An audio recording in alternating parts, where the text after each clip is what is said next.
58 बच्चे हार्ड मेहनत से पैदा होते हैं।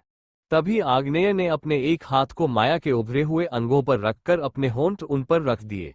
अगले ही पल माया की हल्की सी सिसकी निकल गई और उसने कस के आग्नेय के कंधों को पकड़ लिया।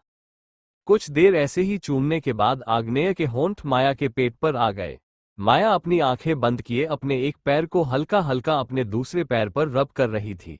उसके पूरे बाल गद्दे पर बिखर गए थे और उसका पूरा चेहरा पसीने से भीग चुका था। आग्नेय की नजरें माया की नेवल को देख रही थी।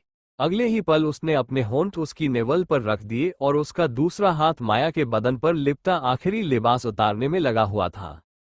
कुछ देर बाद माया और आग्नेय दोनों के कपड़े गद्दे से नीचे पड़े हुए थे। आग्नेय ने अपने और माया पर ब्लैंकेट डाली हुई थी और वो माया के पैरों के बीच में झुका हुआ किस कर रहा था। माया गहरी गहरी सांसें लेते हुए सिसकियां ले रही थी। उस शांत माहौल में माया की सिसकियों का शोर मचा हुआ था। कुछ देर बाद माया जोर से चिल्लाई और उसने कस के अपने पैरों को मोड़ लिए। आग्नेय ने एक नजर नीचे देखा और फिर वो वापस माया के चेहरे के पास आ गया। माया के चेहरे को देखते हुए आग्नेय के फेस पर तिरछी स्माइल आ गई। कुछ पल बाद माया ने हल्की सी आंखें खोल आग्नेय को देखा और वो डेस्परेशन भरी आवाज में बोली, प्लीज। ये बोलते हुए उसकी सांसें तेजी से ऊपर नीचे हो रही थी। आग्नेय माया की आंखों में देखते हुए सिडेक्टिव वॉइस में बोला, please why little baby. Maya frustration से बोली, टेक मी। ये बोलते हुए उसने कस के आग्नेय के कंधों को पकड़ लिया। उसकी बात सुनकर आग्नेय ने एकदम से माया के पैरों को पकड़कर झटके से अपनी तरफ खींचा। अगले ही पल माया की जोर की चीख निकल गई और उसने झट से आंखें खोल आग्नेय के चेहरे को देखा जो खुद उसे ही देख रहा था। माया की आंखों के कोनों से कुछ आंसू की बूंदें बह पिलो पर गिर गई। उस चांद की रोशनी में दो बदन आपस में लिपटे हुए थे और उनकी रूह एक हो रही थी। दोनों के दिलों में अनजाने से एहसास थे पर उन एहसासों में अलग अलग इमोशन थे जिन्हें एक समझ रहा था तो दूसरा समझकर भी समझना नहीं चाहता था। पूरी रात माया की सिसकियां उस शांत माहौल में शोर करती रही और न जाने कौन से पहर में वे दोनों एक दूसरे की बाहों में सिमट कर सुकून की नींद सो गए। एक तरफ सुकून था तो दूसरी तरफ मौत का मातम छाया हुआ था। खुराना मैंशन में एकदम शांति छाई हुई थी। हॉल के बीचों बीच दिया का शव रखा हुआ था। दिया रात में मरी थी इसलिए अभी तक उसका अंतिम संस्कार नहीं किया गया था। नीलिमा बेसुध सी बैठी एक टक दिया के चेहरे को देख रही थी। उसके आंसू सूख चुके थे और आंखें रो रो कर सूज चुकी थी। यही हाल वीरेन का था। उसकी आंखों में कोई इमोशन नहीं थे। वो दिया के सर के पास बैठा अपनी सुनी आंखों से उसे देख रहा था। घर में कुछ लोग और थे जो नीचे बैठे हुए थे। उन सबने सफेद कपड़े पहने हुए थे। कामिनी हॉस्पिटल में थी। आगत को अभी तक होश नहीं आया था। उसकी सर्जरी की गई थी जिसके बाद उसका बचना पॉसिबल हो पाया था। कामिनी को अभी तक कंपनी के जलने का पता नहीं चला था। वो वार्ड के बाहर एक बेंच पर बैठी चुपचाप सामने देख रही थी। कल तक वे सब कितने खुश थे और अचानक से सब कुछ बदल गया। पता नहीं कौन सी काली घटा ने उनकी खुशियों को घेर कर अपना मातम फैला दिया। कामिनी बैठी हुई यही सब सोच रही थी। वो पूरी रात ऐसे ही बैठी रही क्योंकि उसे नींद तो वैसे भी नहीं आने वाली थी। अगली सुबह सूरज की धूप चेहरे पर पड़ने से माया ने धीरे से कसमसाकर अपनी आंखें खोली और उसकी नजरें सीधा ऊपर सीलिंग की तरफ चली गई। कुछ पल बाद माया ने नजरें घुमा चारों तरफ देखा वो एक रूम में थी। खुद को अनजान रूम में देखकर माया तुरंत उठकर बैठ गई। लेकिन तभी अचानक उसकी हल्की सी आह निकल गई और उसने तुरंत अपने पेट पर हाथ रख लिया। उसकी लोअर बॉडी में बहुत तेज पेन हो रहा था।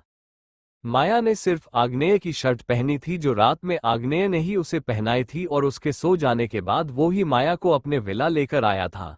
माया अभी आग्नेय के बेडरूम में थी। तभी रूम का डोर ओपन हुआ जिसकी आवाज सुनकर माया ने तुरंत डोर की तरफ देखा जहां आग्नेय खड़ा उसे ही देख रहा था। आग्नेय ने अभी सिर्फ एक लोवर पहना था और उसका बदन पसीने से भीगा हुआ था।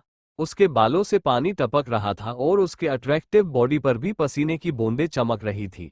आग्नेय अभी जिम करके आया था। आग्नेय को देखते ही माया का चेहरा गुस्से से कांपने लगा। उसने इधर उधर देखा और तभी उसकी नजर टेबल पर रखे वाश पर पड़ी। अगले ही पल माया ने वास को अपने हाथ में उठाकर सीधा आग्नेय की तरफ फेंक दिया।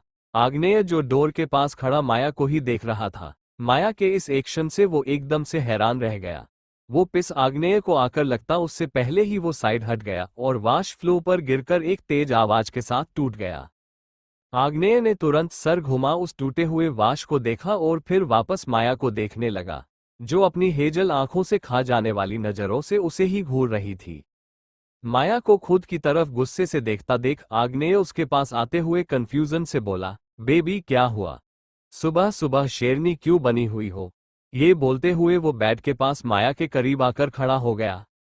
माया ने कुछ पल खामोशी से आग्नेय को देखा और अगले ही पल बेड पर खड़ी होकर चिल्लाते हुए बोली, यू बास्टर्ड, तुम्हारी हिम्मत कैसे हुई मुझे सारी रात परेशान करने की? तुम्हारी वजह से अभी मैं उठने की हालत में भी नहीं हूं और मुझे खुराना मैंशन जाना था। अब मैं खुराना मैंशन ये पेंगुइन वॉक करते हुए जाऊंगी। मैंने मना किया था पर फिर भी तुम नहीं रोके। अब अगर तुम फिर से मेरे करीब आए ना तो आई स्वेयर तुम्हारी कब्र में अपने ही हाथों से खो दूंगी। ये बोलते हुए उसने गुस्से से पिलो उठा सीधा आग्नेय की तरफ फेंक दिया। आग्नेय ने तुरंत पिलो अपने हाथ में कैच करते हुए कहा, बेबी ये कैसी बातें कर रही हो तुम? और वैसे भी कल रात मेरे साथ एंजॉय तो तुमने भी किया था ना, फिर अब इतना गुस्सा क्यों कर रही हो? आई नो तुम्हें थोड़ा सा पेन हो रहा होगा क्योंकि फर्स्ट टाइम में ऐसा होता है, पर बाद में सब कुछ ठीक हो जाएगा। अब गुस्सा नहीं, प्लीज शांत हो जाओ। तुम तो मेरी बाबू शोना होना। आग्नेय जो मन में आ रहा था वो बोले जा रहा था। इधर माया जो अब तक गुस्से से कांप रही थी, आग्नेय के मुंह से बाबू शोना नाम सुनकर वो सवालिया नजरों से उसे देखने लगी। अगले ही पल वो चिल्लाते हुए बोली, ये बाबू शोना कौन है? एक सेकंड, कहीं तुम्हारी कोई एक्स तो नहीं जिसका नाम लेकर तुम मुझे बुला रहे हो? अगर ऐसा है तो तुम्हें तो मैं नहीं छोड़ूंगी। ये बोलते हुए उसने एकदम से आग्नेय के बालों को पकड़ लिया और वो गुस्से से उसके बालों को नोचने लगी। इधर आग्नेय माया के इस एक्शन से एकदम से हैरान रह गया। अगले ही पल आग्नेय की जोर की चीख निकल गई। वो जल्दी से माया के दोनों हाथों को पकड़ते हुए बोला, अरे पागल लड़की, क्या कर रही हो? अपने होने वाले बच्चों के बाप को तुम टकला करना चाहती हो? ये बोलते हुए उसने माया के दोनों हाथों को पकड़ बहुत मुश्किल से उससे अपने बाल छुड़वाए। उसकी बात सुनकर माया गुस्से से तेज आवाज में बोली, मेरे बच्चों का बाप और तुम होंगे माय फुट। ये सुनते ही आग्नेय बीच में बोला, तो तुम क्या बच्चे ऑनलाइन ऑर्डर करके मंगवाने का बारे में सोच रही हो? अगर ऐसा है तो तुम्हें बता दूं, बच्चे हार्ड मेहनत से पैदा होते हैं न कि ऑर्डर किए जाते हैं, बेवकूफ लड़की। ये बोलते हुए वो माया को देख रहा था। उसकी बात सुनकर माया एकदम से खामोश हो गई, पर अगले ही पल वो इधर उधर कुछ ढूंढने लगी। तभी अचानक माया की नजरें वही पड़े एक डंडे पर पड़ी, जिसे देखते ही माया की आंखों में चमक आ गई। अगले ही पल माया बेड से नीचे उतरी और वो डंडा अपने हाथ में उठा लिया। माया के हाथ में वो डंडा देखकर आग्नेय एकदम से हैरान रह गया। वो कुछ करता उससे पहले ही उसके कानों में माया की आवाज पड़ी, क्या कहा तुमने मुझे? बेवकूफ लड़की, अब देखो ये बेवकूफ लड़की कैसे तुम्हारा बैंगन का भरता बनाती है। बोलते हुए माया आग्नेय के एकदम से नजदीक आ गई। अगले ही पल माया उस डंडे से आग्नेय को मारने को होती है, लेकिन तभी आग्नेय जल्दी से वॉशरूम की तरफ भागते हुए बोला, ओह गॉड, आज इस पागल लड़की से कोई बचाओ मुझे। मुझे भी पूरी दुनिया में यही लड़की मिली थी प्यार करने को। रात में तो अप्सरा की तरह मुझ पर भर भर के प्यार लुटा रही थी और सुबह उठते ही पता नहीं इसमें किसकी आत्मा घुस गई जो ये अप्सरा से चुड़ैल बन गई है। आग्नेय ने वॉशरूम का डोर अंदर से बंद करते हुए चिल्ला कर कहा। इधर आग्नेय की बात सुनकर माया का चेहरा और ज्यादा गुस्से से कांपने लगा। वो जोर से चिल्लाते हुए बोली, एक बार बाहर आओ तुम, फिर बताती हूँ तुम्हें। बोलकर उसने गुस्से से डंडे को साइड में फेंक दिया और एक नजर वॉशरूम के बंद डोर को देखकर वो लंगड़ाते हुए दूसरे रूम में शावर लेने चली गई। कुछ देर बाद माया एक सिंपल सा फुल लॉन्ग फ्रॉक सूट पहने रूम से बाहर निकली। उसके बाल गीले थे और उनसे पानी टपक रहा था। वो शावर लेते ही सीधे रूम से बाहर आ गई थी। उसे खुराना मेंशन जाना था। माया ने एक नजर गुस्से से आग्नेय के रूम के बंद डोर को देखा और फिर तुरंत वहां से निकल गई। कुछ देर बाद माया की कार मुंबई की सड़कों पर हवा से बातें करते हुए खुराना मेंशन की तरफ बढ़ रही थी। तभी अचानक माया ने अपनी कार को एक तेज ब्रेक के साथ रोक दिया। उसने सर घुमा विंडो से बाहर देखा जहां सामने एक मेडिकल की शॉप थी। माया कार से बाहर आई और वो उस शॉप की तरफ चली गई। माया ने उस शॉप पर से कुछ लिया। उसके हाथ में एक छोटी सी शीशी थी जिसमें गैस जैसा कुछ था। शायद कोई केमिकल था या फिर कोई गैस थी। माया ने उस शीशी को अपने पास में रखते हुए खुद से कहा, नीलिमा खुराना अब तुम्हारी बारी। तैयार हो जाओ मेंटल एसाइलम में जाने के लिए। बोलकर वो तिरछा मुस्कुरा दी और वो फिर तुरंत अपनी कार में बैठ वहां से निकल गई। माया एक सिंपल सा फुल लॉन्ग फ्रॉक शूट पहने रूम से बाहर निकली। उसके बाल गीले थे और उनसे पानी टपक रहा था। वो शावर लेते ही सीधे रूम से बाहर आ गई थी। उसे खुराना मैंशन जाना था। माया ने एक नज़र गुस्से से आग्नेय के रूम के बंद डोर को देखा और फिर तुरंत वहां से निकल गई। कुछ देर बाद माया की कार मुंबई की सड़कों पर हवा से बातें करते हुए खुराना मैंशन की तरफ बढ़ रही थी। तभी अचानक माया ने अपनी कार को एक तेज ब्रेक के साथ रोक दिया। उसने सर घुमा विंडो से बाहर देखा जहां सामने एक मेडिकल की शॉप थी। माया कार से बाहर आए और वो उस शॉप की तरफ चली गई। माया ने उस शॉप पर से कुछ लिया। उसके हाथ में एक छोटी सी शीशी थी जिसमें गैस जैसा कुछ था। शायद कोई केमिकल था या फिर कोई गैस थी। माया ने उस शीशी को अपने पास में रखते हुए खुद से कहा, नीलिमा खुराना अब तुम्हारी बारी। तैयार हो जाओ मेंटल एसाइलम में जाने के लिए। बोलकर वो तिरछा मुस्कुरा दी और वो फिर तुरंत अपनी कार में बैठ वहां से निकल गई। कुछ देर बाद माया की कार खुराना मैंशन के बाहर आकर रुकी। माया कार से बाहर निकल सीधा मैंशन के अंदर की तरफ बढ़ गई। तभी अचानक माया के कदम डोर के पास आकर रुक गए।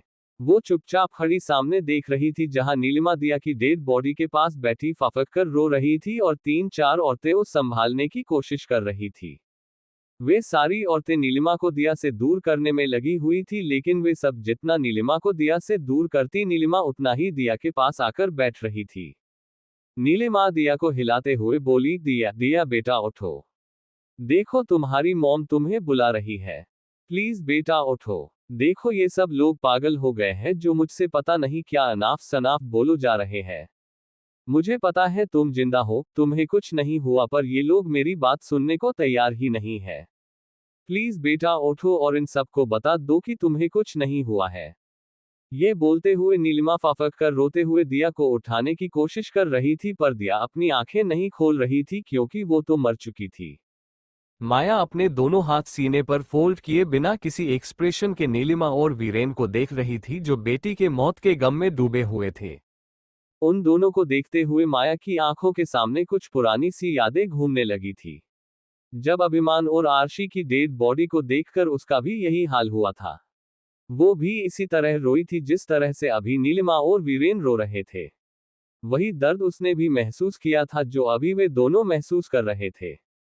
मिशा के इमोशन किसी के लिए शो नहीं होते थे, लेकिन अभिमान और अर्शी के लिए वो रोई थी क्योंकि उनके साथ वो इमोशनली अटैच्ड हुई थी। माँ बाप का प्यार क्या होता है, ये उसे अभिमान और आर्शी ने बताया था, इसलिए उन दोनों के मर जाने की बात सोचकर माया का दिल अभी भी कांप उठता है। माया रात में चैन से सो नहीं पाती है। जब से आर्शी और अभिमान की डेथ हुई थी तभी से माया अक्सर अपनी रात बालकनी में आसमान के तारों को देखकर निकाल देती है क्योंकि उसे लगता था कि उन्हीं तारों में से ही कोई तारा उसके मॉम डैड है, लेकिन ऐसा कुछ नहीं था। ये बात माया भी अच्छे से जानती थी, लेकिन फिर भी वो दिल को तसल्ली देने के लिए रात में तारों को निहारती रहती थी। नीलिमा और वीरेन ने पैसों के लिए जो अभिमान और आर्शी के साथ जो किया उसके सामने माया का किया हुआ कुछ नहीं था। माया ने कुछ पल नीलिमा और वीरेन को देखा और फिर अपने पर्स में से वो शीशी निकाल अपनी मुट्ठी में बंद कर ली और फिर वो अपने कदम नीलिमा की तरफ बढ़ा देती है। माया नीलिमा के पास आए और उसने नीलिमा के पास बैठी औरतों को साइड में हटने का इशारा किया। उन औरतों ने एक नजर माया को देखा और फिर वे सब पीछे हटकर बैठ गई। नीलिमा को अभी कोई होश नहीं था, उसे बस दिया चाहिए थी और कोई नहीं। तभी माया नीलिमा के पास नीचे बैठ गई और वो एकदम से नीलिमा के गले लग रुंधी सी आवाज में बोली, बड़ी मॉम प्लीज शांत हो जाए। जो हो गया है उसे तो मैं नहीं बदल सकती हूँ, लेकिन हाँ आपको दिया दी की कमी कभी महसूस नहीं होने दूंगी। मैं भी तो आपकी बेटी ही हूं ना, प्लीज मेरे लिए शांत हो जाए। ये बोलते हुए उसकी आंख से एक कतरा आंसू का बह गालों पर लुढ़क आता है। इधर सारे लोग माया को देख रहे थे और उसकी बात सुनकर सबकी आंखें भर आती है। माया नीलिमा से थोड़ी सी अलग हुई और उसके चेहरे को अपनी हथेलियों में भरते हुए सॉफ्ट आवाज में बोली, मॉम देखिए मुझे, क्या आप मुझे अपनी बेटी नहीं मानती है? क्या मैं आपकी बेटी नहीं हूं जो आप ऐसा बिहेव कर रही है?